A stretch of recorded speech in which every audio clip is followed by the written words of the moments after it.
పరంపద సోపాన పటం ఉంటుంది కదా, లాస్ట్ మినిట్లో పెద్ద పాము ఉంటుంది, తీసుకొచ్చి ఫస్ట్ గేట్లో పడేస్తుంది. అక్కడి నుంచి మళ్ళీ పైకి వెళ్తే బా అంటాం, ట్రై చేస్తూనే ఉన్నాడు పైకి ఎక్కడానికి, కానీ రీచ్ కాలేకపోతున్నాడు. ఎందుకు రీచ్ కాలేకపోతున్నాడు? తన టార్గెట్ చెట్టు కొమ్మ కదా, చెట్టు కొమ్మకు టార్గెట్ చేస్తే దానికి కొంచెం యువతల పడిపోతున్నాడు. ఇప్పుడు టార్గెట్ ఏమైంది? చెట్టు కొమ్మ కాల, దాని వెనుకున్న అమ్మాయి అయింది. అమ్మాయి కోసం ట్రై చేశాడు, చెట్టు కొమ్మ దొరికింది. సో మనం అనుకున్న టార్గెట్ ఎక్కువ అయింది కాబట్టి రీచ్ అయ్యాడు, అక్కడి నుంచి పైకి వెళ్ళాడు. తర్వాత కథ అంతా నడిచింది. ఈ అమ్మ మొక్కుకోలేదనుకోండి, దీన్ని ఇన్సైటింగ్ ఇన్సిడెంట్ అంటాం. అంటే కథలో మేజర్ టర్నింగ్ కావడానికి అవసరమైన ఇన్సిడెంట్, అది బాగుందా లేదా, ఇలా మనం టోటల్గా ఈ ఎలిమెంట్స్ అన్నిటిని క్రైసిస్ అంటాం. చాలా ఇంపార్టెంట్. క్రైసిస్ అంటే హీరో ఏమీ చెయ్యలేని నిస్సహాయ స్థితికి వెళ్ళిపోవడం. హీరో ఎప్పుడు గెలుస్తున్నాడు అనుకోండి, ఏమనిపిస్తుంది? ఇంట్రెస్ట్ ఉండదు. ఆపోజిట్ ఫోర్స్ కాన్ఫ్లిక్ట్ ఉండి, బాహుబలి చెప్పా కదా, బాహుబలిని కిందేసి ఇలా నొక్కుతూ తమ్ముడి కొడక అంటున్నాడు, అక్కడ అవంతికని కట్టప్పని బంధించేశారు, ఆ బ్రిడ్జి కూలగొట్టేశారు, ఆమె అగ్నిప్రస్థం ఆగిపోతుందేమో, ఇంత టెన్షన్ పెట్టి ఇక్కడి నుంచి మార్చి ఆ విగ్రహం తలకాయ అక్కడ పడింది, లేచాడు, వాడిని చితగొట్టాడు, తీసుకెళ్ళి ఆ చితి మీద పడేశాడు, యాస్ అన్నాం కదా. సో ఎంత క్రైసిస్ క్రియేట్ చేస్తే, మనమే క్రైసిస్ క్రియేట్ చేయాలి, మనమే దాంట్లోంచి హీరోని బయటికి తీసుకొని రావాలి. ఫస్ట్ పార్ట్లో మొత్తం వీళ్ళ గోడని కూలగొట్టేశారు, వీళ్ళ ధ్వజాన్ని కూలగొట్టేసి అక్కడ వాళ్ళ ధ్వజం ఎక్కిచ్చేశారు, వాళ్ళందరూ చచ్చిపోతున్నారు, మరణం అని పారిపోతున్నారు. ఒక భయంకరమైన క్రైసిస్. అట్లాంటి సిచ్యువేషన్లో నుంచి మహాసేన ఏది మరణం అన్నాడు, మూమెంట్ తీసుకున్నాడు, వాళ్ళందరినీ మోటివేట్ చేశాడు, వెళ్ళాడు, కాలకేయిని తొక్కి నారదీసి పట్టుకొని వచ్చాడు. ఎవరు చంపారు? Second stage. ఏమనిపించింది మనకి? ఇంత కింది నుంచి మళ్ళీ పైకి ఎక్కితే ఆడరా బలి వచ్చి ఆడరా అంటాం, అంతేగాని డైరెక్ట్ టిక్కుం నిచ్చెన లెక్కుంటూ పోతే మనకి పెప్పు ఉండదు, ఇంట్రెస్టింగ్ అనిపించదు. అందుకని ఎంత క్రైసిస్ క్రియేట్ చేయగలుగుతున్నాము. ఆ క్రైసిస్ అనేది one of the most important melting point. ప్రేక్షకుడికి సినిమా సక్సెస్ కావాలంటే వాడికి ఆ క్రైసిస్ అనే melting point almost pre climax స్టేజ్లో ఉండాలి. దాని తర్వాత క్లైమాక్స్ కూడా ఎంత ఎఫెక్టివ్గా ఉంది. సినిమాలో అన్నిటికంటే ఇంపార్టెంట్ ఎలిమెంట్ ఏంటి, ఇంట్రెస్టింగ్ ఎలిమెంట్ ఏంటి, దాన్ని మనం చివరిలో పెట్టుకుంటున్నాము. ముగింపు, ఇది కూడా చాలా చాలా చాలా చాలా ఇంపార్టెంట్ పాయింట్. ముగింపు బాగా లేకపోతే సినిమా ఆడదు. మీలో ఏక నిరంజన్ సినిమా ఎంతమంది చూశారు? ఆడిందా?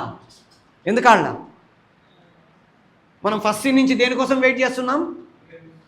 వాళ్ళ అమ్మా నాన్నని కలిసినప్పుడు ఈయన ఎట్లా ఎమోట్ అవుతాడు, వాళ్ళు ఎట్లా ఎమోట్ అవుతారు, కలిసినప్పుడు వాళ్ళ ఫీలింగ్స్ ఏముందో చూద్దామని కూర్చున్నాం కదా. మధ్యలో పూరి జగన్నాథ్ గారు వచ్చేసి, వాడు ఇప్పుడు వాళ్ళ అమ్మ నాన్నని కలవడానికి వెళ్తున్నారు, మీరు ఇంటికి పోండి అంటాడు. ఏమనిపించింది మనకి? అరే ఇప్పటిదాకా ఎందుకు కూర్చోబెట్టావు మమ్మల్ని? దానికోసమేగా కూర్చోబెట్టింది. మనం ఏం వెయిట్ చేస్తున్నాం? మా అమ్మా నాన్న ఎలా ఉంటారో చెప్పరా అని వాళ్ళ ఎత్తుకుపోయిన వాళ్ళని అడుగుతున్నాడు, కనబడ్డ వాళ్ళని అడుగుతున్నాడు, ఎక్కడన్నా దొరుకుతారా అని వెతుకుతున్నాడు, ఎక్కడ కనబడట్లా.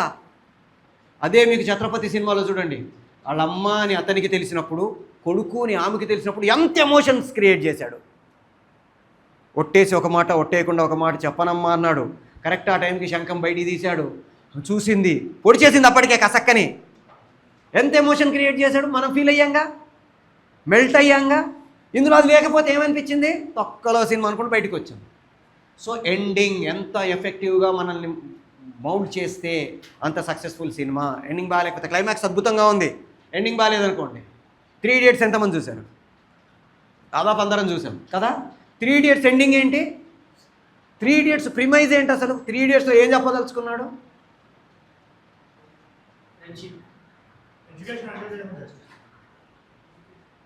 మన వాళ్ళు కూడా మొన్నటిదాకా ఏమనుకున్నారంటే మనసుకు నచ్చింది చేయాలి.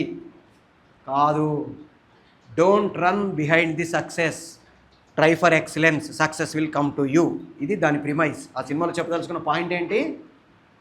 వీళ్ళు వెళ్ళారు, అక్కడ మన రాంచోని కలిశారు, అందరూ కలిశారు, 3 idiots ప్లస్ అమ్మాయి అందరూ కలిశారు, ఎంజాయ్ చేస్తున్నారు. అయిపోయింది సినిమా అనుకోండి, అక్కడ ఆపేసాను అనుకోండి. సినిమా మీకు నచ్చేదా? నచ్చలా? మరి ఏమైంది? వీడే పున్సుకు వాంగుడు, ఒక 120 దేశాలు వెతుకుతున్న సైంటిస్ట్ వీడే. ఎవడైతే ఈ సైలెన్సర్ ఉన్నాడో వాడు 2 సంవత్సరాల నుంచి వాడు వెనకబడి వాడి కోసం అపాయింట్మెంట్ కోసం ట్రై చేస్తున్న వ్యక్తి వీడే. ఆ పొజిషన్కి వెళ్ళాడు వీడు. వాడు ఏదైతే నమ్మిన సిద్ధాంతం ఉందో అది సక్సెస్. అప్పుడు కదా మనం సాటిస్ఫై అయ్యింది, లేకపోతే సాటిస్ఫై అయ్యేవాళ్ళమా? అక్కడ దాకా బాగుంది. ప్రియా దీది అన్నాడు, ఆ పిల్లాడు మిల్లీమీటర్ కాస్త సెంటీమీటర్ అయింది, ఎందుకు గుర్తుపడతారు అన్నాడు. ఎంజాయ్ చేస్తున్నాం. అక్కడ సినిమా ఎండ్ చేశాను అనుకోండి, వాళ్ళిద్దరు కలిశారు, పెళ్లి చేసుకుంటా అనుకున్నారు, అయిపోయింది అనుకున్నాం అనుకోండి. సినిమా నచ్చేదా మీకు? ఎక్కేది కాదు మనకి. ఎందుకని? మనం దేనికోసం ఎదురు చూస్తున్నాము? ఎక్స్పెక్టేషన్. దీన్ని ముగింపు కంటే ముందే ముగింపు అంటాం. ఇప్పుడు ఏకనిరంజన్ కానీ, గోలీమార్ కానీ, గోలీమార్ సినిమాలో ఏంటి స్టార్టింగ్ పాయింట్ ఏంటి? తను పోలీస్ అవ్వాలనుకుంటాడు, లాస్ట్లో ఏమయ్యాడు? డాన్ అయ్యాడు అంటాడు. ఏమనిపించింది మీకు? ఇప్పుడు ఏమో పోలీస్ అయితే ఏం చేస్తాడో చూద్దామని కదా మనం వెయిట్ చేస్తుంది. డాన్ అయ్యాడు అంటాడు. నువ్వు డాన్గానే అక్కడే ఉండిపో అంటాడు. చిరాకేస్తుంది. అందుకని ముగింపు కూడా చాలా చాలా చాలా ఇంపార్టెంటు. సో ఇవన్నీ మనము ఈ మెల్టింగ్ పాయింట్స్, ముగింపు అన్నీ ప్రీ ప్రొడక్షన్ టైంలో ఫస్ట్ ఎనలైజ్ చేస్తాము. దాని తర్వాత ఇంకా మొదలవుతుంది మనకి ఫిజికల్ వర్క్ మొదలవుతుంది. ఇదంతా ఎనాలిసిస్ చేసిన తర్వాత దీన్ని బేస్ చేసుకొని మనం వర్క్ స్టార్ట్ చేస్తాం. ఒక్కొక్క డిపార్ట్మెంట్తో మనం ప్లాన్ చేసుకుంటూ వెళ్ళవలెను. అన్నిటికంటే ఫస్ట్ చేయాల్సిన పని కాస్టింగ్. మన క్యారెక్టర్స్కి యాక్టర్స్ని సెలెక్ట్ చేసుకోవడం. జనరల్గా మనం స్క్రిప్ట్ రాసుకునే ప్రాసెస్లో ఒక 3 రకాలుగా రాసుకుంటాం. ఒకటి writing the script and selection of the actors. అంటే మన కథ రాసుకొని కథకి వీళ్ళైతే బాగుంటారు, వీళ్ళైతే బాగుంటారు, వీళ్ళైతే బాగుంటారు అని తర్వాత సెలెక్ట్ చేసుకోవడం. రెండవది writing the script and changes for the actors. అంటే మనం స్క్రిప్ట్ రాసేసుకున్నాము, ఆ క్యారెక్టర్కి ఫలానా వాళ్ళు అనుకున్నాము, వాళ్ళ కోసం చేంజెస్ చేస్తాం. ఉదాహరణకి మన ఠాగూర్ సినిమా ఎంతమంది చూశారు? ఒరిజినల్ ఠాగూర్లో విజయకాంత్ గారిని ఉరిదీసేస్తారు. చిరంజీవి గారిని ఉరిదీసేస్తే ఏమయ్యేది? సినిమా ట్రిప్లాప్ అయ్యింది. మార్చారు. ఎందుకు మార్చుకున్నాము? ఇక్కడ చిరంజీవి గారు చేస్తున్నారు కాబట్టి. అట్లాగే ప్రకాష్ రాజ్ గారి క్యారెక్టర్ ఒరిజినల్లో ఇంత పెద్దగా ఉండదు. తొప్పూరి చిన్న క్యారెక్టర్, ఒక 3 సీన్ల క్యారెక్టర్ అంతే. డ్రైవరు, వీళ్ళే ఇద్దరు ఇంటర్మీడియట్ డిగ్రీ వేరే చోట చదివారు, పీజీ కలిసి చదివారు అనే పాయింట్ పట్టుకోవడం మాత్రమే ఆ క్యారెక్టర్. కానీ ఇందులో ఏం చేశారు? ప్రకాష్ రాజ్ గారిని పెట్టుకున్నాడు కాబట్టి కోట శ్రీనివాసరావు గారిని వాళ్ళని తిడతాడు, రబ్బర్ ముక్కోడు, సమోసాలు తినడం తప్ప ఇంకేం లేదంటాడు, తిరుగుతారు, లీవులు పెట్టి అక్కడికి వెళ్ళాడు. అవన్నీ సీన్లన్నీ ఎందుకు వచ్చాయి? ఒక ప్రకాష్ రాజ్ లాంటి ఫ్యాబులస్ యాక్టర్ని పెట్టుకొని ఒక సీన్లో ఇంటికి పంపించేసామంటే ఏమనిపిస్తుంది? ఎందుకు పెట్టుకున్నారు ప్రకాష్ రాజ్ అని అనిపిస్తుంది. అందుకని మార్చారు. అట్లాగే మన గోపాల ఒరిజినల్ చూశారు కదా. ఒరిజినల్లో ఈయన దగ్గరికి, అక్షయ్ కుమార్ దగ్గరికే దేవుడు ఎందుకు రావాలి? ఏమన్నా ఉందా? మోటివ్ ఏమన్నా ఉందా? నాస్తికుడు, పరమనాస్తికుడు, దేవుడిని నమ్మడు, దేవుడి పేరు మీద వ్యాపారాలు చేస్తుంటాడు. అలాంటి వాడి దగ్గరికి దేవుడు ఎందుకు రావాలి? తెలుగులో ఏం చేశారు? మోటివ్స్ పెట్టారు. పక్కవాడికి సహాయం చేస్తాడు, వాడెవరో మక్కా పోతానంటే అతనికి డబ్బులు ఇచ్చాడు, ఎవడో సాధువు అన్నం తినకుండా అక్కడ కూర్చొని ఉన్నాడు, పిండం నీళ్ళల్లో పడేయమంటే నీళ్ళల్లో పడేస్తే ఎవడికి తిన్నట్టు, అందుకని ఆ సాధువుకి ఇచ్చేసి వెళ్ళిపోయాడు, ఎవరో ముసలమ్మకు సహాయం చేశాడు. ఇవన్నీ దేవుడికి ఇష్టమయ్యే విషయాలు. దేవుడు మనుషుల్లో నాకు దండం పెట్టారా లేదా ఇవి చూడడు, పక్కవాడికి సాయం చేశాడా లేదా చూస్తాడు. అందుకని ఇతని ద్వారా సొసైటీకి మంచి చేయాలి కాబట్టి దేవుడు ఇతని దగ్గరికే వచ్చాడు అనడానికి మోటివ్స్ పెట్టాడు. ఇది లేకుంటే ఒరిజినల్ మంచి సినిమా కాదా? ఓఎంజీ మంచి సినిమా కాదా? Super hit. దాన్ని తీసుకొని తెలుగులో చేశాం కదా, కానీ తెలుగులో ఇవి లేవు. మన ఒరిజినల్లో ఇవి లేవు. తెలుగులో ఎందుకు పెట్టుకోవాల్సి వచ్చింది? యాక్టర్స్ కోసం చేంజ్ చేసాము. వెంకటేష్ గారు లాంటి ఒక ఫ్యామిలీ హీరో ఒక సినిమా చేస్తున్నాడు, ఏం చేయాలి మనం?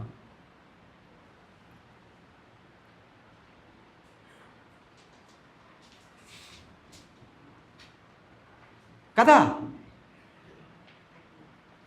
ఆ క్యారెక్టర్ కోసం మనం ఏమేం చేంజ్ చేసాము? వకీల్ సాబ్ ఎంతమంది చూశారు? అమితాబ్ బచ్చన్ గారు ఫైట్ చేశాడా? బయటకు వచ్చాడా? అసలు కోర్టు ఇల్లు తప్ప ఎక్కడన్నా కనబడ్డాడా మీకు? మరి వకీల్ సాబ్లో పవన్ కళ్యాణ్ గారు అదే కోర్టు అదే మెట్లో ఒక ముసలిలాగా అన్నాడు అనుకోండి, సినిమా చూసేవాళ్ళమా? ఇట్లా చేయబెట్టాలి, కొట్టాలి, ఇవి చేస్తే కదా హిట్టు. సో యాక్టర్ కోసం చేంజెస్ చేసుకుంటున్నాము. ఒరిజినల్గా కథ వేరు, కానీ మనం సెలెక్ట్ చేసుకున్న యాక్టర్స్ క్యాలిబర్ ఏంటి? సాయి కుమార్ గారిని తీసుకున్నా, అస్సలు డైలాగ్ లేని క్యారెక్టర్ అనుకోండి, ఏమవుద్ది? చూడరా సాయి కుమార్ని పెట్టుకుంది మెంటలా అంటాం కదా. ఎవడరా డైరెక్టర్, బుద్ధి ఉందా ఆడికే అంటాం. ఎందుకని? సాయి కుమార్ గారు అంటేనే డైలాగ్స్. మోహన్ బాబు గారిని పెట్టుకొని మూగవాని ప్రేమ అని ఒక సినిమా చేశారు. మేము తిరుపతిలో ఉన్నాం, ఒక ఇద్దరు సినిమా థియేటర్ దగ్గరికి వచ్చి ఇట్లా పోస్టర్ చూశారు. ఎరా ఆడిప్పుడు మాట్లాడ్డా అంటే, మాట్లాడాలన్నా కదరా మూగవాడు అంటే. ఇంకో బొంగు మోహన్ బాబు మాట్లాడకపోతే సినిమా ఏంట్రా చూసేది అని వెళ్ళిపోయారు. మోహన్ బాబు అంటేనే డైలాగ్ కింగ్. డైలాగుల్ని విరిచి గమ్మత్తుగా మాడ్యులేషన్తో చెప్పే స్టైల్ మోహన్ బాబు గారిది. ఆయనకి డైలాగులు లేవంటే కదా. సో యాక్టర్స్ కోసం. మూడోది రైటింగ్ ఫర్ యాక్టర్. ఆయన కోసమే కథ రాస్తున్నాం. చిరంజీవి గారి కోసమే కథ రాస్తాము, వెంకటేష్ గారి కోసమే కథ రాస్తాము, నాగార్జున గారి కోసమే కథ రాస్తాము, కొత్త వాళ్ళ కోసం కథ రాస్తాము. కొత్త వాళ్ళనే పెట్టుకోవాలి. మీరు లాపతా లేడీస్ చూశారు కదా. కిరణ్ రావు గారి దగ్గరికి అమీర్ ఖాన్ గారు వెళ్ళి నేను ఈ క్యారెక్టర్ చేస్తా అన్నారు, రవికిషన్ గారు చేసిన క్యారెక్టర్ నేను చేస్తా అన్నాడు. వద్దు నాన్న నువ్వు వెళ్ళిపో అన్న. అరే నేను సినిమాకి నీకు మార్కెట్ అవుతుంది, స్టేచర్ వస్తుంది. వద్దు, నువ్వు వద్దు. ఎందుకని వద్దు? ఆ క్యారెక్టర్ నెగిటివ్గా కనపడాలి, లాస్ట్లో ట్విస్ట్ ఇచ్చి వీడు అమీర్ ఖాన్ పెట్టుకుంటే మనం ఆ నెగిటివ్ షేడ్ అనిపిస్తుందా మనకి? హీరో మంచిగా చేస్తాడులే తొక్క అనడం అయిపోయింది సినిమా. ఆ పెప్ ఏదైతే ప్రేక్షకుడికి ఇద్దామనుకున్న కిక్ ఏదైతే ఉందో అది తుస్సంటది. అందుకని వద్దు నాయన నువ్వు మాకు అక్కర్లేదు, నువ్వు అసలు నువ్వు చుట్టుపక్కలకి రాకుండా చాలంది కిరణ్ గారు. అమీర్ ఖాన్ రిక్వెస్ట్ చేశారు నేను చేస్తాను, 3 సార్లు 4 సార్లు అడిగారు. వద్దు నేను వీళ్ళనే వేరే వాళ్ళని పెట్టుకొని చేస్తాను. రవికిషన్ గారిని పెట్టుకుంది, చించేసింది సినిమా. Super duper hit. సో ఎవరి కోసం కథ రాస్తున్నాము? వాళ్ళ కోసమే మనం కథ రాసుకుంటాము. ఇప్పుడు ఒక కథ రజనీకాంత్ గారి కోసం రాసిన కథ నేను కొత్తోడితో చేస్తే ఎట్లా ఉంటుంది? కొత్త వాళ్ళ కోసం రాసిన కథ రజనీకాంత్తో చేస్తే ఒకరోజు కూడా ఆడదు. సో కొన్నిసార్లు ఏమవుతుందంటే రైటింగ్ చేంజెస్. చింతకాయలు రవి సినిమా ఎంతమంది చూసేది? ఒరిజినల్ కాదు, కొత్త వాళ్ళ కోసం రాసుకున్న కథ. ఒక అబ్బాయి హైదరాబాద్ వచ్చి సాఫ్ట్వేర్ నేర్చుకుందాం అనుకుంటాడు. ఆ ప్రాసెస్లో డబ్బులు వేరే వాళ్ళకి ఇవ్వాల్సి వస్తుంది. పల్లెటూరులో ఉండే వాళ్ళ అమ్మకి తెలియదు, ఇక్కడ బార్లో పనిచేస్తాడు. ఇది కథ. వెంకటేష్ గారు వచ్చారు. వెంకటేష్ గారు రాగానే హైదరాబాద్ రావడం అంటే బొంగు హైదరాబాద్లోనే ఉంటాంగా. లేదు సార్ ఫారిన్ వెళ్తాడు. ఎవడన్నా బేసిక్ కోర్సులు చేయడానికి ఫారిన్ వెళ్తాడా? సాఫ్ట్వేర్ బేసిక్ కోర్సులు చేయడానికి ఫారిన్ వెళ్తామా? కానీ బేసిక్ కోర్స్ చేయడానికి ఫారిన్ వెళ్ళాడు. సరే కథలో చిన్న అది చేసుకున్నారు, నడిపించాడు. సో అలా మనం కథని ఎలా కాస్టింగ్ చేయాలిగా. మనం యాక్టర్స్ని సెలెక్ట్ చేసుకోవాలంటే ఫస్ట్ అసలు మనం ఈ 3 రకాల్లో ఏ కథ మనది? కొత్త వాళ్ళని పెట్టుకొని చేస్తామా, స్టార్స్ని పెట్టుకొని చేస్తాం. కానీ దానికి ముందు మనం రాసుకున్న కథని యాజ్ ఇట్ ఈస్గా ఎవరనుకున్నామో వాళ్ళని తీసుకుంటున్నామా, వాళ్ళ కోసం చేంజెస్ చేసుకుంటున్నామా, వాళ్ళ కోసమే రాసుకున్న కథనా? ఇప్పుడు ఉదాహరణకి నేను వెంకటేష్ గారి కోసం కథ రాసుకున్నా. వెంకటేష్ గారు 2-3 సంవత్సరాల దాకా ఖాళీ లేరు. ఏం చేయాలి నేను? ఆల్టర్నేట్ ఎవరున్నారు? రవితేజ గారిని పెట్టుకోవచ్చా, లేకపోతే ఇంకొకళ్ళని పెట్టుకోవచ్చా, ఎవరినో అనుకుంటా. వెంకటేష్ గారి బాడీ లాంగ్వేజ్ కోసం రాసుకున్న కథ రవితేజ గారికి వర్కౌట్ అవుద్దా? మరి అప్పుడు నేనేం చేయాలి? రవితేజ గారి కోసం దీన్ని కొన్ని ట్రై చేసుకుంటా. మాస్ కావాలి అక్కడ. వెంకటేష్ గారి క్లాస్ అయినా పర్లా, రవితేజ గారి క్లాస్ అయితే ఆడది సినిమా. అందుకని ఏం చేయాలి? నేను కొన్ని మాస్ ఎలిమెంట్స్ని అందులో యాడ్ చేసుకోవాలను. అలా నా కాస్టింగ్ చేసుకోవడం మొదలెడతా. కాస్టింగ్ చేసేటప్పుడు జనరల్గా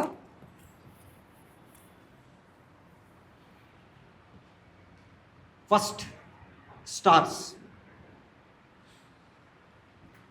పాపులర్ అంటాం. వాళ్ళ వల్ల మన సినిమాకి బెనిఫిట్ అవుతుంది. ప్యాడింగ్ అనే పదం వాడుతుంటాం. ప్యాడింగ్ అంటే మన సినిమాలో ఒక 4 మొహాలు కనబడితే పోస్టర్ మీద అరే చూడొచ్చు అనుకుని వస్తారు. అందరూ కొత్త వాళ్ళతో పోస్టర్ ఉందనుకోండి, సినిమా మనం చూస్తామా? డైరెక్టరో, ప్రొడ్యూసరో, లేకపోతే రైటరో, వీళ్ళు కొంచెం పాపులర్ అయ్యి కొత్త వాళ్ళు. ఇప్పుడు సంగీతం సినిమా ఎంతమంది చూశారు? Almost good. సంగీతం సినిమా కొత్త వాళ్ళేగా. కానీ డైరెక్టర్ ఎవరు? సంగీతం శ్రీనివాసరావు గారు. 94 ఏళ్ల వయసులో ఆయన డైరెక్ట్ చేశారు, మా గురువు గారు. ఆయన దగ్గర నేను స్క్రీన్ ప్లే నేర్చుకున్నాను. సంగీతం శ్రీనివాసరావు గారు అంటే ఒక మార్క్. ఆయన చేసిన ప్రతి సినిమా ఎక్స్పెరిమెంటు, ప్రతి సినిమా సక్సెస్. భైరవ ద్వీపం కావచ్చు, లేకపోతే అపూర్వ సహోదరులు కావచ్చు, మైకేల్ మదన కామరాజ్ కావచ్చు, ఇట్లా ఆయన చేసిన ఏ సినిమా అన్నా తీసుకోండి డిఫరెంట్గా ఉంటుంది. పుష్పక విమానం, మాకు పుష్పక విమానం మేము ఆయన దగ్గర స్క్రీన్ ప్లే నేర్చుకునే టైంలో ఆయన అడిగాడు, మీలో ఎంతమంది పుష్పక విమానం చూశారు? అందరం చెయ్యదు. అది మూకీనా టాకీనా అని అడిగాడు. పుష్పక విమానం మూకీనా టాకీనా కదా, మేము అదే చెప్పాము. మీ బొంద అన్నాడు ఆయన. ఏంటి బొంద అంటాడేంటి, మాటలు లేవుగా అందులో అంటే. ఆయన నేను కేవీ రెడ్డి గారి దగ్గర పనిచేసేటప్పుడు మూకీలో నుంచి టాకీలోకి వచ్చేసాము. ఇది ఇప్పుడు మూకీ తీస్తే చూస్తారా? మరి మూకీలాగా అనిపించకూడదు, కానీ మూకీ కావాలి, ఏం చెయ్యాలి? అప్పుడు ఆయన ఆలోచించింది ఏంటంటే, అసలు మనం ఎప్పుడు మాట్లాడం ఎప్పుడు మాట్లాడడం మాట్లాడం కదా కాదు. ఆయన ఆ రోజు చెప్పారు, ఒక 3 సందర్భాల్లో మాట్లాడము. 1, మాటలు అవసరం లేనప్పుడు మాట్లాడము. 2, మాట్లాడకూడదు అన్నప్పుడు మాట్లాడము. 3, మాట్లాడినా వినబడదు అన్నప్పుడు మాట్లాడము. షాక్ మేము. ఎస్, ఇంకా వేరే సందర్భాలు ఏమైనా ఉంటాయా? ఈ 3 సందర్భాలు ఉంటాయి. ఆయనే నాకు రేపు పొద్దున ఫోన్ చేయండి, నేను చూపిస్తా అన్నారు. ఆయన కేవీ రెడ్డి గారి దగ్గర పనిచేసిన దగ్గర నుంచి రకరకాల ఇన్సిడెంట్లు, మాట్లాడడం అవసరం లేదు, మాట్లాడకూడదు, ఇట్లాంటి ఇన్సిడెంట్లన్నీ డైరీలో రాసుకుంటూ పోయారు. ఒక 2000 ఇన్సిడెంట్లు రాసుకున్నారు ఆయన. ఆ 2000 ఇన్సిడెంట్స్లో నుంచి ఒక్కొక్కటి ఈ కథకు పనికొచ్చే ఇన్సిడెంట్లు తీసుకొని ఒక కథ క్రియేట్ చేశారు ఆయన. ఆ సినిమాలో మీరు అబ్జర్వ్ చేస్తే మాట్లాడకూడదు, ఎదురుగా అమల ఉంది, ఇక్కడ అమల వాళ్ళ ఫాదర్ ఉన్నాడు, మన ఇద్దరం బయటికి వెళ్దాం అంటాడా? ఈయన వింటాడుగా, అందుకని అంటాడు. మరి సీన్లు అన్నీ చూడండి ఇలాగే ఉంటాయి. అక్కడ కమల్ హాసన్ గారు హోటల్ నుంచి వచ్చి తన రూమ్కి వెళ్తాడు, కింద పనమ్మాయి ఊడుస్తూ ఉంటుంది, ఆ పక్కన ఇంకొకటి అమ్మాయికి లైటింగ్ కొడుతూ ఉంటాడు. ఆ అమ్మాయి వాడిని చిరాగ్గా చూసి వాడంటే ఒక పురుగులాగా చూసి పని చేసుకుంటూ ఉంటుంది. ఈ లోపల కమల్ హాసన్ గారు డింగ పైకి వెళ్ళిపోతాడు. పైకి వెళ్ళిపోగానే ఇంట్లో పని చేయడం కోసం అమ్మాయి పైకి వస్తుంది. వచ్చేసరికి కమల్ హాసన్ గారు ఏం చేస్తారు, తాళం తీసి లోపలికి పోయి కిటికీలో నుంచి బయటకు వచ్చి తాళం వేసి కిటికీలో నుంచి లోపలికి పోయి కిటికీ పెట్టేసుకుంటాడు.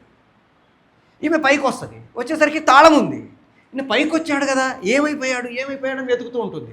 ఈ లోపల వాడు పైకి వస్తాడు. వచ్చినప్పుడు వాడిని అడగచ్చు కదా, ఈయన పైకి వచ్చాడు ఏమైపోయాడని. అడగదు. ఎందుకు అడగదు? వాడంటే అసహ్యం, వాడితో మాట్లాడదు, వాడివైపు ఒకసారి చూసి వెళ్ళిపోద్ది. సో ఇట్లా మీరు అబ్జర్వ్ చేస్తే సినిమాలో ప్రతి ఇన్సిడెంటు ఈ 3 సందర్భాలే ఉంటాయి.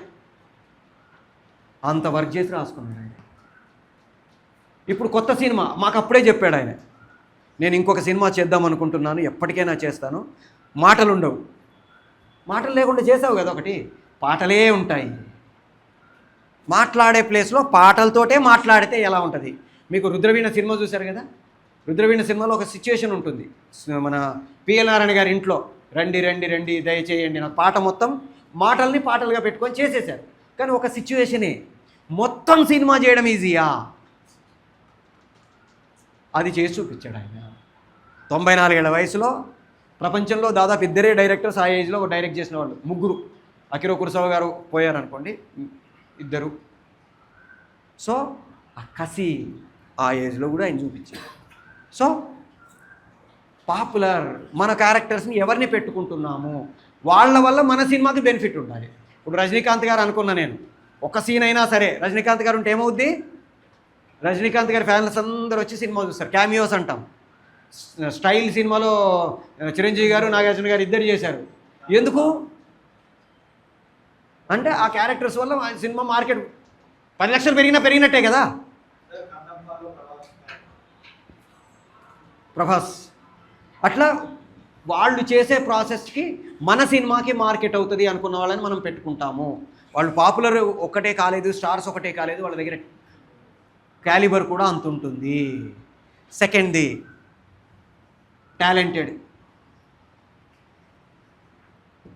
వీళ్ళు పాపులర్ కాకపోవచ్చు, కానీ వాళ్ళ దగ్గర టాలెంట్ ఉందని మనకు తెలుసు. ఎస్, వీళ్ళని పెట్టుకుంటే క్యారెక్టర్ అద్భుతంగా చేస్తారు అని నమ్మకం ఉంది. అప్పుడు ఏం చేస్తాము, వీళ్ళని ప్లేస్ చేసుకుంటాము. మీలో నేనున్నాను సినిమా ఎంతమంది చూశారు? దాంట్లో శ్రియా శరణ్ వాళ్ళ ఫాదర్ క్యారెక్టర్ చేసిన ఆయన మీకు తెలుసా? ఎవరికన్నా? ఎవరికి తెలియదు ఆయన. కానీ ఆ సినిమాలో ఎంత అద్భుతంగా చేశాడు ఆయన. పక్షవాతం వస్తుంది, తర్వాత లేస్తారు. ఆయన పేరు నాయుడు గోపి నాయుడు అంటాను, నాయుడు గోపి. గుంటూరు దగ్గర ఒక చిన్న పెద్ద కాక అనే ఒక విలేజ్లో కూల్ డ్రింక్ షాపు, అక్కడ నాటకాలు చేస్తారు.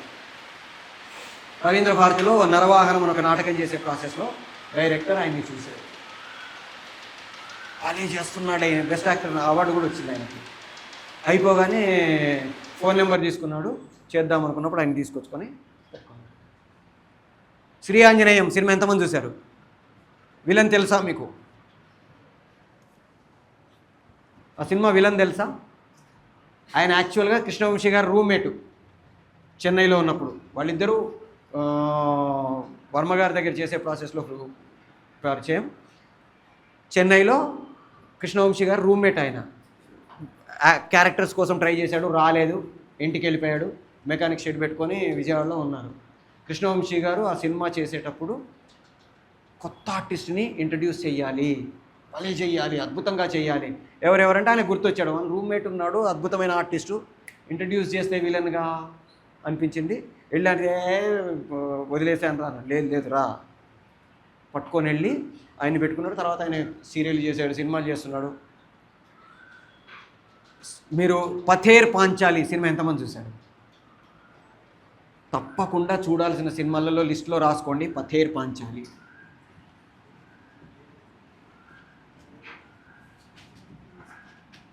సత్యజిత్ రే పేరు విన్నారా?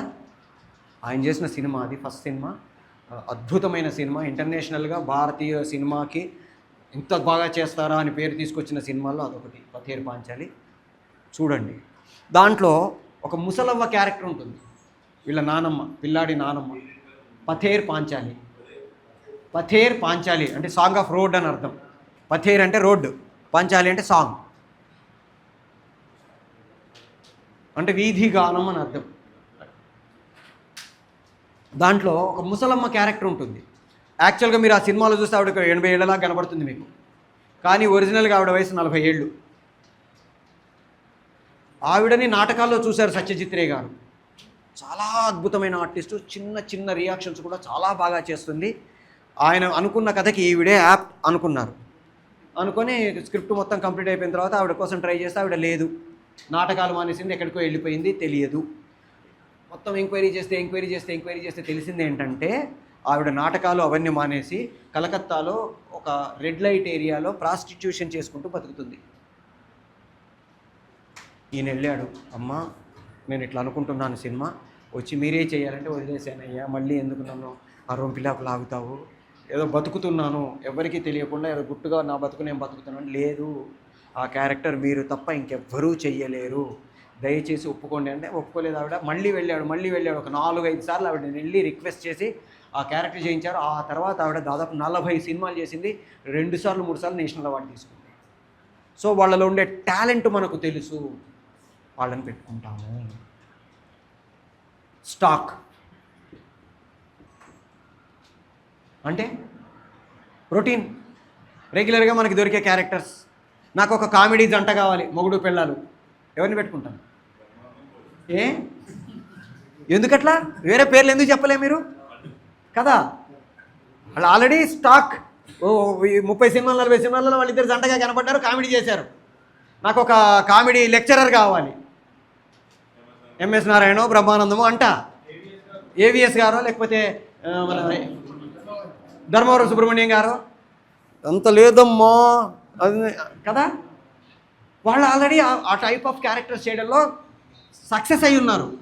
పెట్టేసుకుంటే మనకి పని నడిచిపోద్ది, మనం టెన్షన్ పడక్కర్లా, కష్టపడక్కర్లా. ఒక డైరెక్టర్గా ఇప్పుడు నేను వాళ్ళతో కొత్త వాళ్ళని పెట్టుకొని వాళ్ళని మళ్ళీ పాపులర్ చేసి ఇంత తలనొప్పులు నాకెందుకు, ఆల్రెడీ ఉన్నారు, తోసేస్తే పోలా అనుకుంటాం.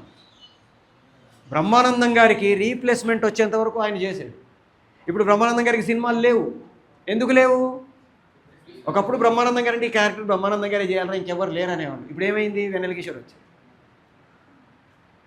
బ్రహ్మానందం గారు చేయాల్సిన క్యారెక్టర్స్ అన్ని ఎవరికి ఇచ్చేస్తున్నారు? వెన్నెల కిషోర్ గారికి ఇస్తున్నారు. ఆల్మోస్ట్ ఆలీ గారు, వెన్నెల కిషోర్ గారు వీళ్ళు కనపడగానే, వాళ్ళని చూడగానే మనకి నవ్వు వచ్చేస్తుంది. అట్లాంటి వాళ్ళని స్టాక్ క్యారెక్టర్స్ అంటాము, రైట్?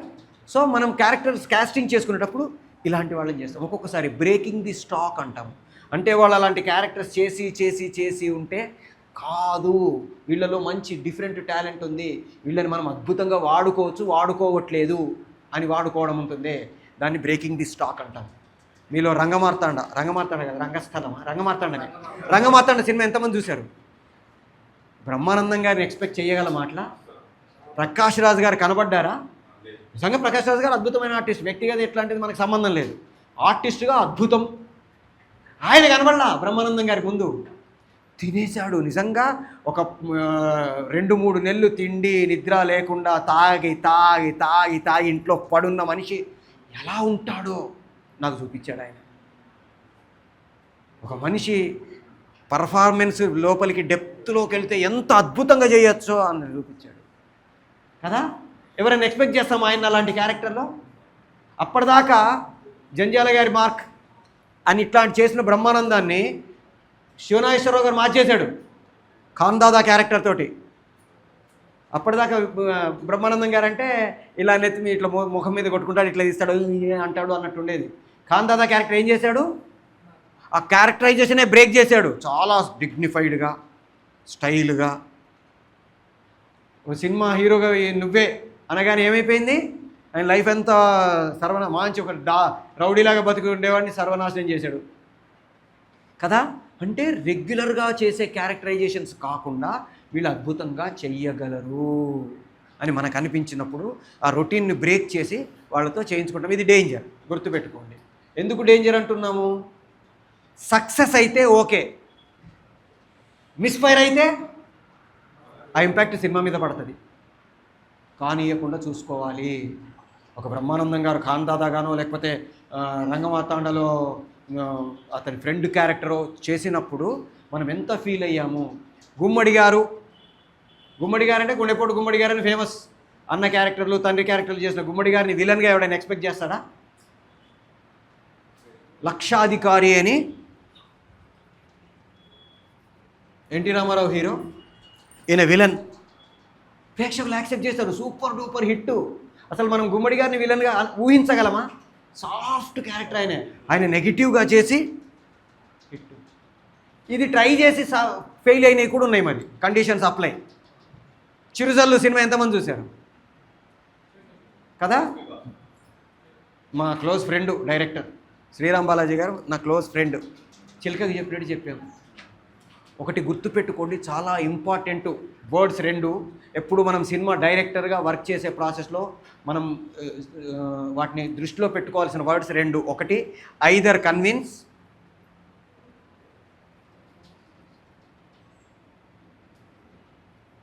Are prepare. అయితే ప్రేక్షకుడిని కన్విన్స్ చేయాలి, లేదా ముందే ప్రిపేర్ చేయాలి.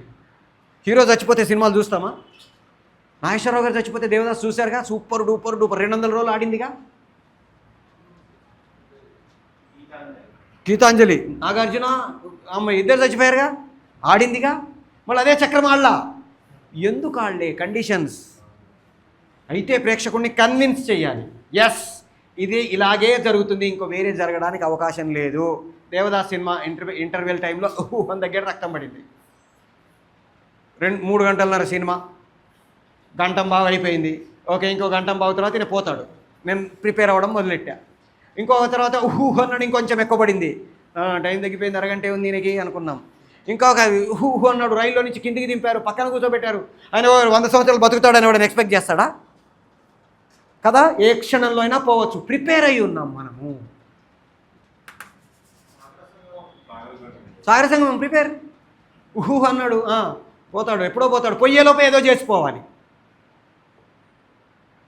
హీరో చచ్చిపోయిన సినిమాలు శంకరాభరణం కావచ్చు, సాగర సంగమం, ఇవన్నీ హిట్లేగా.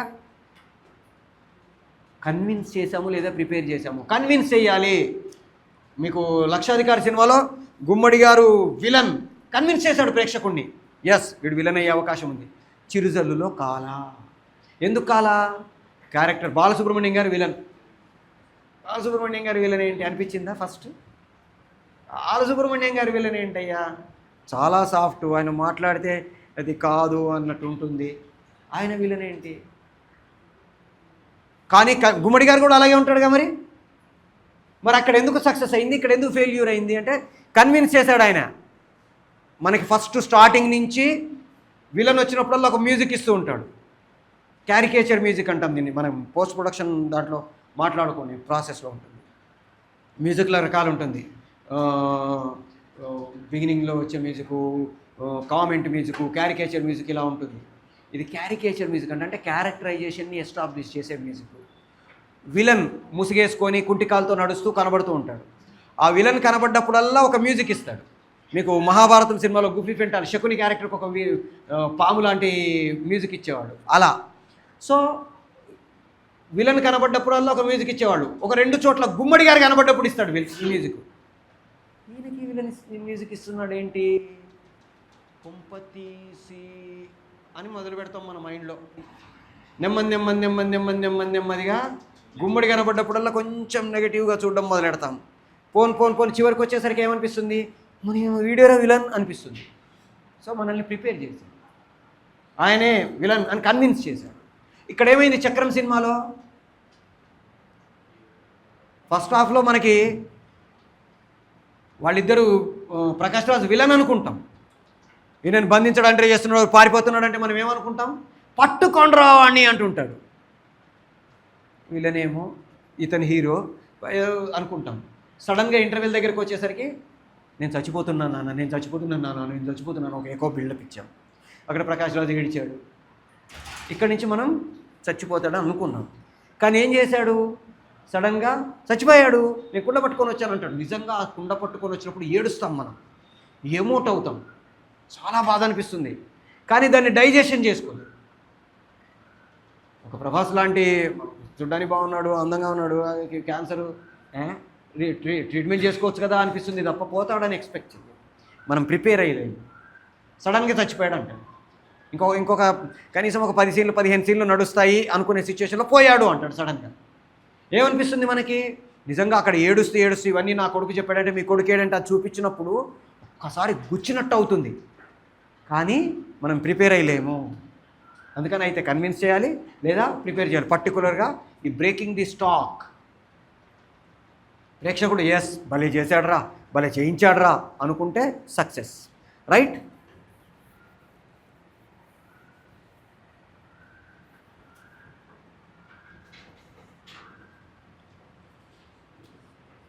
అవైలబుల్, మన పక్కనే ఉంటారు, మనకు తెలుసు, తోసేయి అంటాం.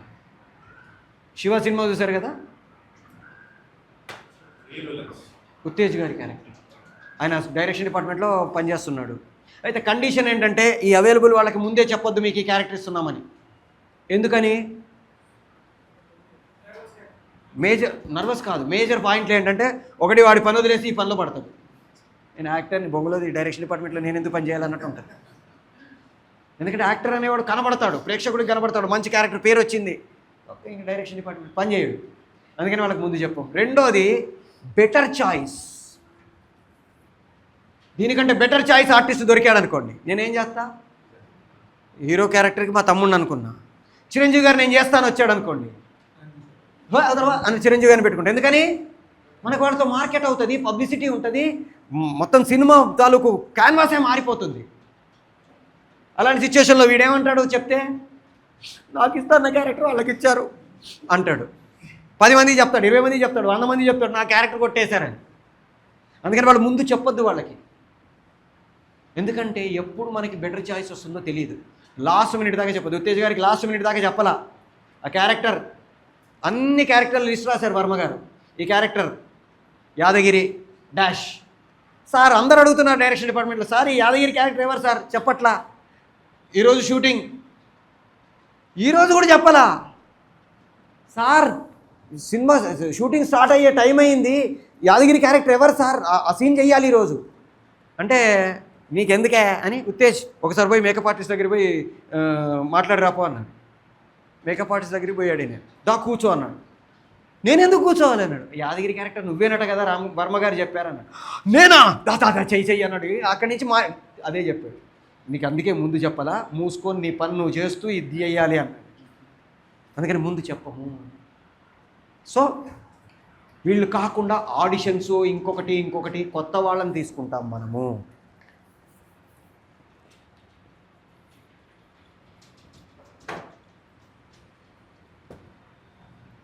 ఇక్కడ వాళ్ళని ఎట్లా సెలెక్ట్ చేసుకోవాలి, ఇది చాలా ఇంపార్టెంట్.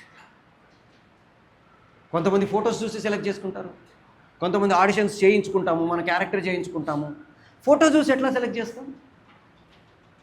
దీక్షిత్ గారి పేరు విన్నారు ఎప్పుడన్నా?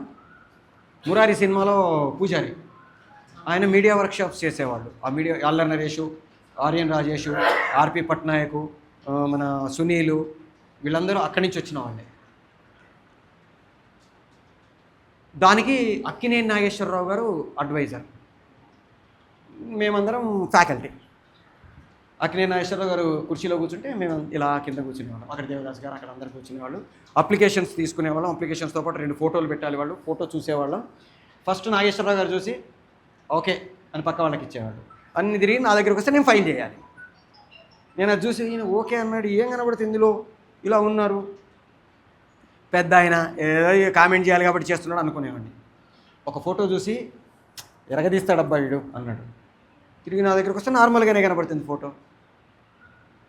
ఇట్లా ఒక అమ్మాయి చూసి ఈ అమ్మాయి భలే చేస్తుంది అన్నాడు. మామూలుగానే కనబడుతుంది నాకు. అంత అయిపోయిన తర్వాత ఆ వర్క్షాప్ ఎండ్ అయ్యేసరికి వీళ్ళిద్దరూ టాపర్స్ వర్క్షాప్లో. ఇంకా నాకు బాగలా వెళ్ళిపోయి నాగేశ్వరరావు గారిని, సార్ మీరు ఈ రెండు ఫోటోలు పట్టుకొని వెళ్ళి వీళ్ళని చూసి టాపర్స్ అవుతారన్నారు కదా, ఎట్లా చెప్పారు సార్ అన్న. ఏడండి ఏడు అని వెళ్ళిపోయాడు ఆయన. ఒక 3 సార్లు 4 సార్లు ఆయన రిక్వెస్ట్ చేసి సార్ చెప్పండి సార్ అంటే నువ్వేమవుదాం అనుకుంటున్నావు అన్నాడు. నేను డైరెక్టర్ అవుదాం అనుకుంటున్నాను. మరి డైరెక్టర్ అవుదాం అనుకున్నవాడు ఈ ఫోటో చూసి చెప్పలేవా అన్నాడు. ఏం తెలియట్లేదు సార్ నాకు. నీ బొంద, కళ్ళు చూడు, ఆ కళ్ళల్లో కాన్ఫిడెన్స్ చూడు. ఆ ఫోటోలో వాళ్ళ కళ్ళల్లో కాన్ఫిడెన్స్, వాళ్ళు వేషాలు వేసుకొని ఇట్లా బిల్డప్లు ఇచ్చే ఫోటో సెలెక్ట్ చేసుకోకు. నార్మల్గా ఉండి వాళ్ళ కళ్ళల్లో కాన్ఫిడెన్స్తో ఉండే ఫోటో చెక్ చేసుకో. వాళ్ళ కళ్ళల్లో కాన్ఫిడెన్స్ కనబడింది, వాళ్ళు ఏమైనా చేస్తాము అన్న నమ్మకం నీకు కనబడింది అనుకో, వాళ్ళని సెలెక్ట్ చేసుకో, వాళ్ళు చేస్తారా అన్నాడు. ఓకే, ఇంకా అప్పటి నుంచి నేను చూడటం మొదలైంది. ఒక్కొక్కళ్ళకి ఒక రకం. వర్మ గారు సెలక్షన్ ఎట్లా చేస్తారో తెలుసా? ఇలా చూస్తాడు మమ్మల్ని అందరినీ. ఇట్లా సినిమా క్యారెక్టర్స్ ఉన్నాయి వర్మగారి సినిమాకి, రండి అంటే పొలోమని వెళ్ళిపోయాం. అందరం ఇలా నిలబడ్డాం. మేము పోయేసరికి వర్మగారి టేబుల్ మీద కాళ్ళు పెట్టుకొని ఇట్లా పడుకొని నిద్రపోతున్నాం. మాతో రమణ గారు, కృష్ణవంశీ గారు వచ్చారు. కృష్ణవంశీ గారు అప్పుడు కో డైరెక్టర్. వచ్చి టేబుల్ మీద ఒట్టిగా ఇట్లా 2 సార్లు ట్యాప్ చేశాడు. వర్మగారు లేపల. మళ్ళీ ఇంకోసారి ట్యాప్ చేశాడు. ఆయన్ని ముట్టుకోవాలి, ఆయన్ని లేపల. టేబుల్ మీద ఇట్లా కొట్టాడు. కొట్టగానే వర్మగారు ఇట్లా వేశారు. సార్ యూనివర్సిటీ నుంచి స్టూడెంట్స్ వచ్చారు సార్ అని.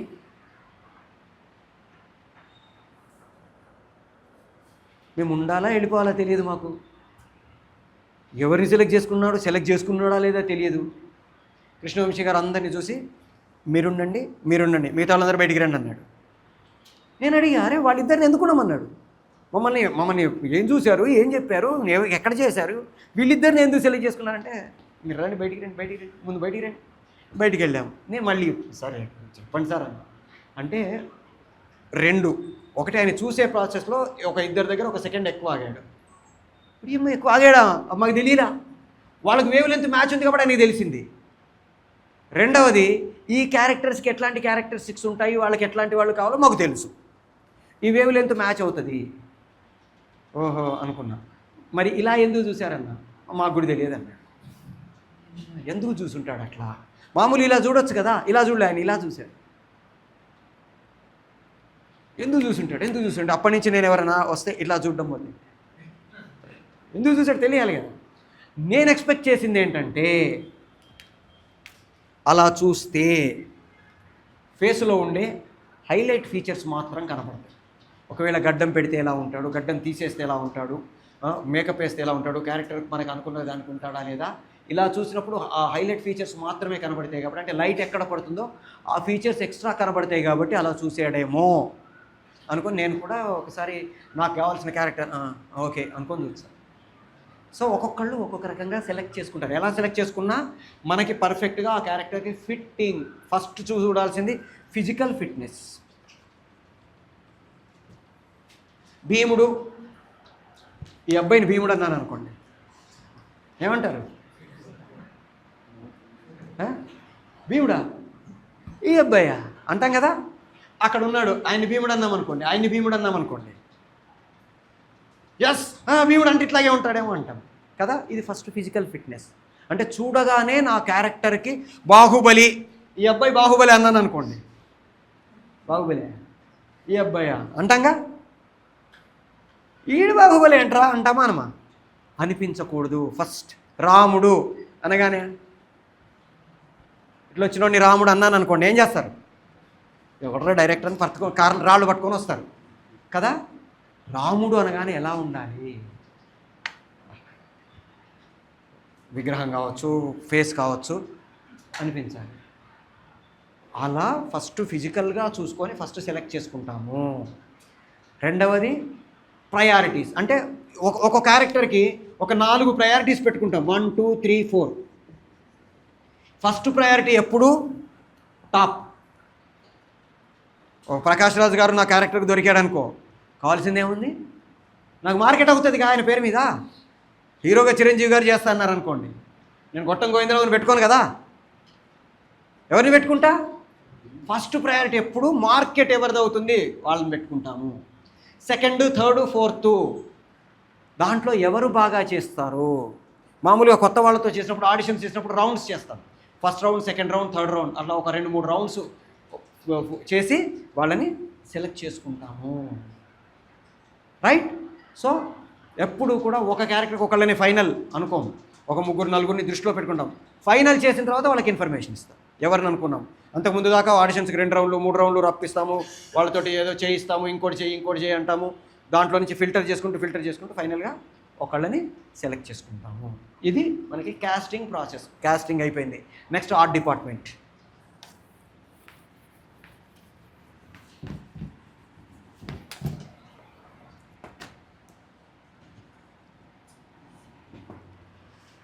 దీంట్లో ఆర్ట్ డిపార్ట్మెంట్లో మనకి లొకేషన్స్, సెట్టు, వీటికి సంబంధించిన వర్క్ వాళ్ళతో డిస్కస్ చేస్తాం. ఎప్పుడైనా ఏ డిస్కషన్లో అయినా director, producer, concern department head, 3 ఉంటాం మెయిన్గా. కో డైరెక్టరు, తర్వాత ఎగ్జిక్యూటివ్ ప్రొడ్యూసరు, ప్రొడక్షన్ మేనేజర్లు, వీళ్ళు ఉంటే ఉండొచ్చు, లేకపోతే లేదు. వీళ్ళు 3 కంపల్సరీ. ఒక ఆర్ట్ డైరెక్టర్ ఎవరు? ఫలానా తరణి గారు అనుకుందాం. తరణి గారు, తర్వాత సంగీతం శ్రీనివాసరావు గారు ప్రొడ్యూసర్. 3 కూర్చుంటారు, డిస్కస్ చేసుకుంటారు. ప్రొడ్యూసర్ ఎందుకు? ప్రొడ్యూసర్ లేకపోతే సినిమా బడ్జెట్ లేదు కదా మనకి. ఎంత ఆ సినిమాకి మనం పెట్టాలనుకుంటున్న బడ్జెట్ ఎంత? ఆర్ట్ డిపార్ట్మెంట్ నా దగ్గర 5,000 ఉన్నాయి అంతే అన్నాడు అనుకోండి. లిటరల్గా మన జై బజరంగ బలి అని ఒక సినిమా వచ్చింది, చూసారా? మన రాజేంద్ర ప్రసాద్ గారు హీరో, బతుకమ్మ డైరెక్టర్ ప్రభాకర్ గారు దాని డైరెక్టర్. ఆయన నాకు ఫ్రెండు. ఆ రోజు సెట్లో మేము ఉన్నాం. ఆలీ గారు ప్రెగ్నెన్సీ వస్తుంది ఆలీ గారికి. మధ్యాహ్నం పూట యాక్చువల్గా పెద్ద కార్పొరేట్ హాస్పిటల్లో ఆపరేషన్ టేబుల్ మీద ఆయనకి సర్జరీ చేసి దాంట్లో నుంచి బిడ్డను బయటికి తీయాలి. బిడ్డ ఎవరు? భరత్. కమెడియన్ భరత్ ఉన్నాడు కదా, ఇప్పుడు సన్నగా 6 ప్యాక్ అయిపోయాడు అనుకోండి. అతను చిన్నప్పుడు ఇంకా కోకి కావాలి అంటాడు చూడండి, దానికంటే ముందు అతను అనుకున్నాం కార్పొరేట్ హాస్పిటల్, దానికి 25,000 రెంట్ హాస్పిటల్కి.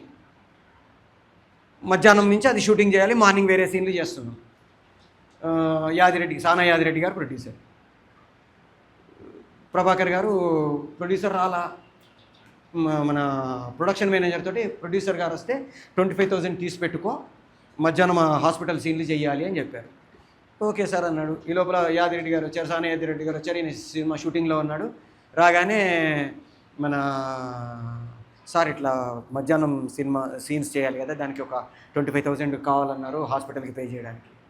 25 ఏం లేవు నా దగ్గర, 5,000 ఉన్నాయి పట్టు అని 5,000 ఇచ్చేసి వెళ్ళిపోయాడు ఆయన. డబ్బులు ఇవ్వడం చూశాడు ఈయన, ఎవరు? ప్రభాకర్ గారు. సరే డబ్బులు వచ్చేసినాయి కదా, మధ్యాహ్నం చేసుకోవచ్చు అని వెయిట్ చేస్తున్నాం. లంచ్ అయిపోయిన తర్వాత హాస్పిటల్ అంటే 5,000 ఇచ్చారు సార్ అన్న. 5,000తో ఏం చేస్తాం? హాస్పిటల్ రెంట్ ఇవ్వాలి కదా వాళ్ళకి, మరేం చేద్దాం? ఒక 10 నిమిషాలు కూర్చున్నారు ప్రభాకర్ గారు. చలో పదండి. ఎక్కడికి పదండి? అంతకుముందు ఒక సీన్ చేసాం. ఏంటి? ఆలీగార్ హాస్పిటల్ ఎంట్రన్స్ దాకా రావడం సీన్ చేసేసాం, కమిట్ అయ్యాం, లొకేషన్ కమిట్ అయ్యాం. మరి ఇప్పుడు ఎట్లా? ఒక పని చేద్దామని అదే హాస్పిటల్ ముందర సీన్ పెట్టి ఆలీగారు పరిగెత్తుకుంటూ వచ్చి ఒకసారి హాస్పిటల్ చూసి, పొట్ట చూసుకొని, చుట్టూ చూసి వెనక్కి తిరిగి పారిపోయి అన్ని చెట్లు పొదలు ఉన్నాయి, ఆ పొదల వెనకకి వెళ్ళాడు. పొదలు ఊపాం. కొంచెం సేపు అయిన తర్వాత అలీగారు ఇలా దులిపేసుకొని బయటకు వచ్చాడు. ఇలా వెళ్ళి చూస్తే అక్కడ పెద్ద గుడ్డు ఉంది. ఆ గుడ్డు ఇలా ఇలా ఊగి పగిలింది. దాంట్లోంచి భరత్ బయటకు వచ్చాడు. ఏం చేశాడు? ఆ గుడ్డు తయారు చేయడానికి 1000 రూపాయలు అయింది. 1000 రూపాయల్లో సీన్ చేసేసాడు. 25,000 ఖర్చు పెట్టాల్సిన సీను డైరెక్టర్ తన తెలివితేటలతో ఏం చేశాడు? 1000 రూపాయల్లో మేనేజ్ చేశాడు. సో డైరెక్టర్గా మనం ఈ లొకేషన్స్ సెలెక్ట్ చేసుకునేటప్పుడు, స్కౌట్ చేసేటప్పుడు మన బడ్జెట్ ఎంత, మనం ఎలాంటివి సెలెక్ట్ చేసుకోవాలి, ఇది ప్లాన్ చేసుకోవడానికి ట్రై చేస్తాము. పర్లేదండి దానయ్య గారు లాంటి ప్రొడ్యూసరు, అశ్విని దత్ గారు లాంటి ప్రొడ్యూసర్ అనుకోండి, ప్రాబ్లం లేదు. బాణం సినిమా పేరు విన్నారు ఎప్పుడన్నా?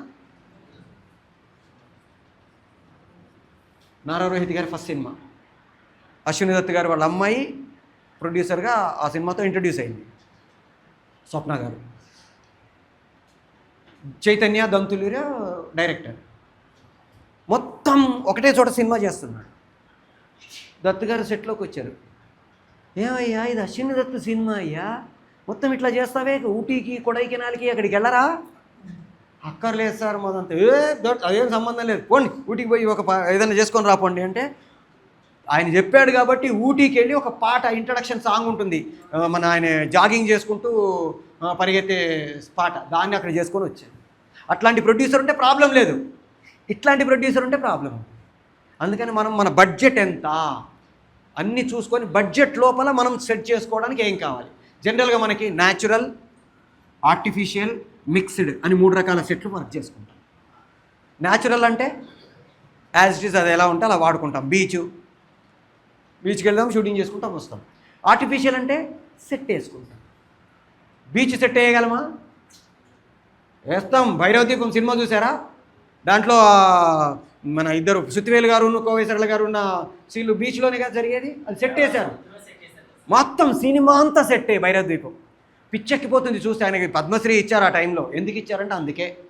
ప్రతిదీ సెట్టే. వాళ్ళ ఆశ్రమము సెట్టే, తర్వాత ఎడారి సెట్టే, ఈ బీచు సెట్టే, మన వాళ్ళ గార్డెన్ ఆమె పాట పాడుతుంది ఎవరు, రోజా గారు, అది సెట్టే, కోట సెట్టే, అన్ని సెట్లే. ఆఖరికి మన ఏదో జలవృక్షం అని నీళ్లు తీసుకురావడానికి వెళ్తారు బాబుమోహన్ గారు, బాలకృష్ణ గారు, అది కూడా సెట్టే. మీకు ఆ ఎడారి సెట్లో పెద్ద ఒక మామూలుగా ఇసుక మేటలు ఉండి ఒక పెద్ద ఇసుక మేట ఉంటుంది. పెద్ద ఇసుక మేట ఎందుకు ఉంటుందో తెలుసా? వెనక బిల్డింగ్ కనబడుతుంది. ఆ బిల్డింగ్ కనబడకుండా ఒక కటౌట్ పెట్టి దాన్ని చేశారు. అట్లా మనకి ఏది కావాలి, ఎంతలో కావాలి, ఇది చాలా ఇంపార్టెంట్. న్యాచురల్కి వెళ్ళాలా, ఆర్టిఫిషియల్గా సెట్ వేసుకోవాలా, లేకపోతే న్యాచురల్ ప్లేస్లో మనం చిన్న చిన్న మార్పులు ఏమైనా చేసుకోవాలా. ఉదాహరణకి మన తొలి ప్రేమ సినిమా చూసారా? దాంట్లో బీచ్లో ఒక తాజ్మహల్ టైప్ సెట్ వేసుకున్నాం.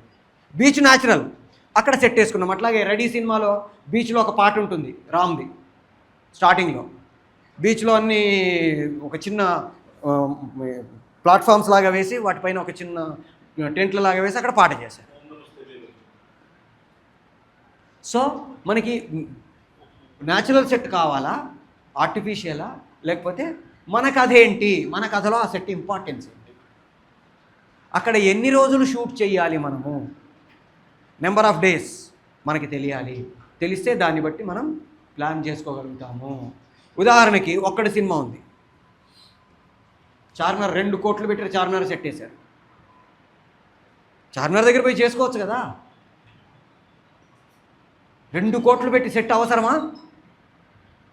చార్మినార్ దగ్గర 15-20 నిమిషాల కంటే ఎక్కువ షూటింగ్ చేయలేము. 10 నిమిషాల తర్వాత మొత్తం క్రౌడ్ వస్తుంది, పోలీసులు వస్తారు, జనాలు వచ్చి మీద పడతారు, రచ్చగా ఉంటుంది. మీరు సరైనోడు సినిమా చూసారా? సరైనోడేనా? ప్రకాష్ రాజు సరైనోడే కదా?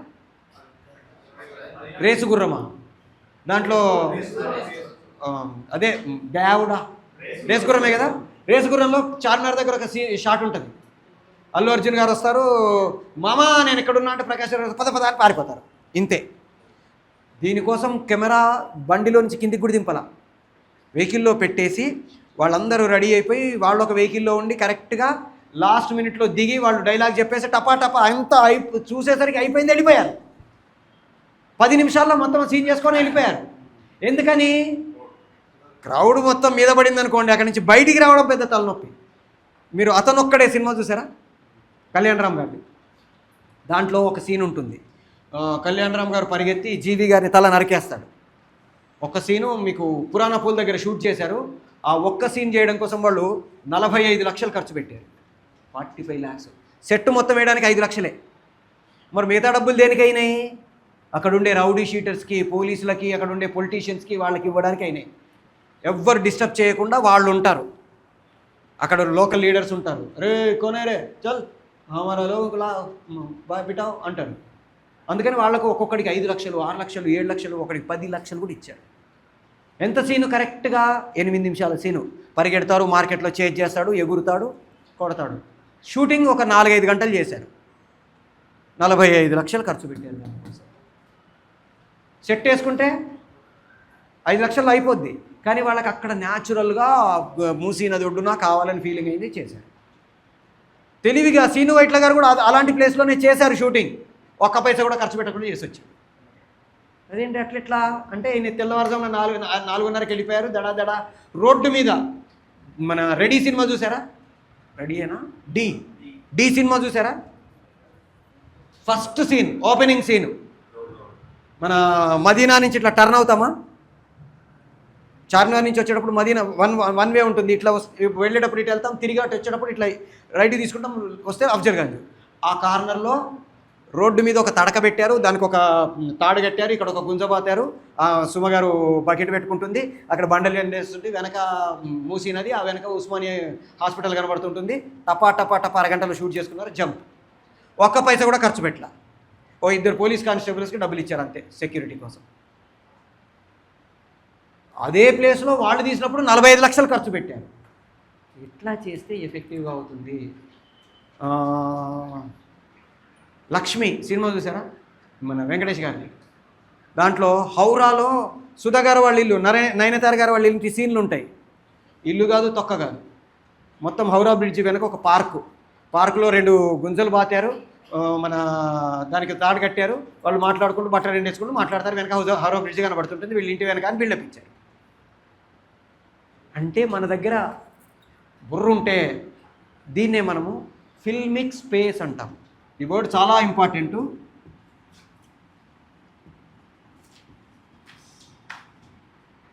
Filmic space. మామూలుగా real place, filmic space. Real place అంటే ఆ ఒరిజినల్ ప్లేస్. ఫిల్మిక్ స్పేస్ అంటే ఒరిజినల్ ప్లేస్లో ఇల్యూజన్ క్రియేట్ చేసే ప్లేస్.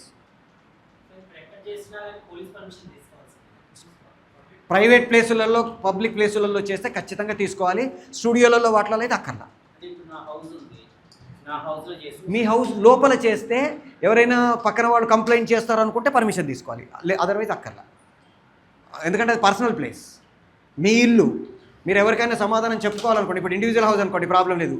అపార్ట్మెంట్ అనుకోండి, పక్క వాళ్ళు కంప్లైంట్ చేసే అవకాశం ఉంది, అక్కడ ప్రాబ్లం. అదర్వైజ్ అక్కర్లా.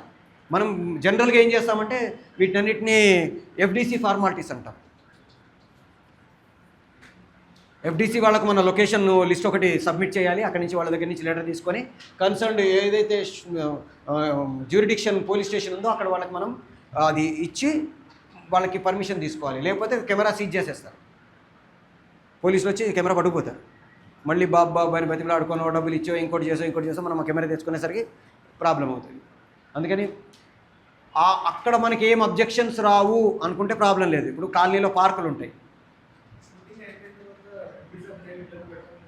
ఎవరు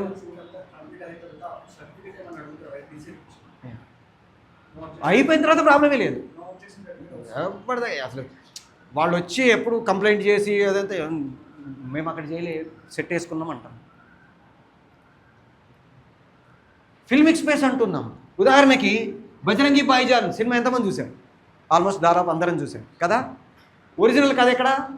పాకిస్తాన్లో తీయలా, మొత్తం ఇండియాలోనే తీశారు. జనరల్గా ఎలా ఉంటుంది, ఇది బార్డర్ యువతలు ఎలా ఉంటుందో యువతలు కూడా దాదాపు అలాగే ఉంటుంది. అలా కనిపించే ప్లేసులలో ఇక్కడ తీశారు. సింధు నది ఒడ్డున్నే యువతల వైపే మొత్తం తీశారు. మనం సెట్ వేశారు, తీసేశారు. దురంధర్ బోర్డర్ సినిమా ఎంతమంది చూశారు? దాంట్లో ఒక గేట్ ఉంటుంది. ఆ గేట్లో వాళ్ళు వెళ్ళడాలు రావడాలు అవన్నీ ఉంటాయి కదా. పాకిస్తాన్ పెషావర్ అని చెప్తారు. పెషావర్ కదా, పాడు కాదు. అది ఎక్కడ? లక్నోలో ఒక గేట్ ఉంటుంది, గేట్ ఒకవైపు నుంచి ఒక రకంగా కనబడుతుంది, ఇంకో వైపు నుంచి ఇంకో రకంగా కనబడుతుంది, అక్కడ తీసేశారు. మన ఈ మధ్య కాలంలో తెలుగు సినిమా సాహసం మొత్తం మీకు పాకిస్తాన్లో వాళ్ళు హాస్పిటల్లో ఉండే సీన్లు ఉంటాయి కదా, అవన్నీ ఎక్కడ తెలుసా? కోటిలో ఒక హోటల్ ఉంటుంది. కోటి బస్ స్టాప్ నుంచి మనము ఉమెన్స్ కాలేజ్ వైపు కాకుండా మెడికల్ కాలేజ్ వైపు వెళ్తుంటాం కదా, అక్కడ ఒక హోటల్ ఉంటుంది, పాత హోటల్. ఆ హోటల్లో తీశారు షూటింగ్. దీన్నే ఫిల్మిక్ స్పేస్ అంటున్నాం. మీరు ఎలా చెప్పన్న సినిమా చూసారా? కథ జర్మనీలో జరుగుతుంది. జర్మనీలో 3 రోజులు షూటింగ్ చేసుకొని వచ్చారు. ఎక్స్టీరియర్స్ అన్నీ అవుట్డోర్లు అన్నీ షూట్ చేసుకొని వచ్చేసారు. ఇక్కడ సెట్ వేసి మొత్తం షూట్ చేసేసారు. సో ఎక్కడ ఎట్లా చేస్తే మనకు మన బడ్జెట్లోకి అవుతుంది, ఇది ప్లాన్. వాల్మీకి ఆశ్రమం అన్నాను, ఒక డ్యూప్లెక్స్ హౌస్ చూపించేది వాల్మీకి ఆశ్రమం అన్నాం అనుకోండి, ఏమంటారు కదా? ఫిల్మిక్ స్పేస్ యాక్సెప్ట్ చెయ్యరు. ఫిల్మిక్ స్పేస్ అంటే ఎట్లుండాలి? ఒరిజినలు, దానికి ఒక ఇమాజినేషన్ ఉంటుంది ప్రేక్షకుడి మైండ్లో, దాన్ని రీప్లేస్ చేయాలి మనం. ట్విన్ టవర్స్ చూపించా, కట్ చేసి లోపల క్లాస్ జరుగుతుందని చూపించా. ఇది చూపించాను అనుకోండి, ఒప్పుకుంటారా? ఎంపైర్ స్టేట్ బిల్డింగ్ లాంటిది చూపించి స్టాచ్యూ ఆఫ్ లిబర్టీ చూపించా, పక్కకు తిప్పా, ఎంపైర్ స్టేట్ బిల్డింగ్ చూపించా, కట్ చేసి క్లాస్ చెప్తున్నా. మన క్లాస్ ఎక్కడ చెప్పుకుంటున్నట్టు? అఫీషియల్ ప్రకారం ఎంపైర్ స్టేట్ బిల్డింగ్లో చెప్పుకుంటున్నట్టు. కానీ ఇది చూపించి ఎంపైర్ స్టేట్ బిల్డింగ్ అంటే నమ్మరు. కింద గ్లాస్ క్యాబిన్స్ ఇవన్నీ ఉన్నాయి చూడండి, అది చూపించి నేను ఎంపైర్ స్టేట్ బిల్డింగ్ అన్నాను అనుకోండి, యాక్సెప్ట్ చేస్తాను. సో మనం ఫిల్మిక్ స్పేస్ క్రియేట్ చేసుకునేటప్పుడు ఒరిజినల్ స్పేస్ అనే ప్రేక్షకుడు ఏదనుకుంటున్నాడు దానికి దగ్గరగా ఉండాలి, అలా ప్లాన్ చేసుకుంటాం. భైరవ దీపంలో ఎందుకు యాక్సెప్ట్ చేసాం? బీచ్ అంటే ఇసుకుంది, నీళ్లున్నాయి, వేవ్స్ వస్తున్నాయి, ఓకే. ఇసుక లేదు, నీళ్లు లేదు, ఇది బీచ్ అన్నాను అనుకోండి, ఆ ఇసుక లేస్తే తొక్కేస్తుంది కదా. సో మనం న్యాచురల్కి వెళ్తున్నామో ఆర్టిఫిషియలా? ఎప్పుడు కూడా ఆర్టిఫిషియల్ అనేది అన్నిటికంటే బెస్ట్. ఎందుకని? నాకు కావలసినట్టు ఉంటుంది.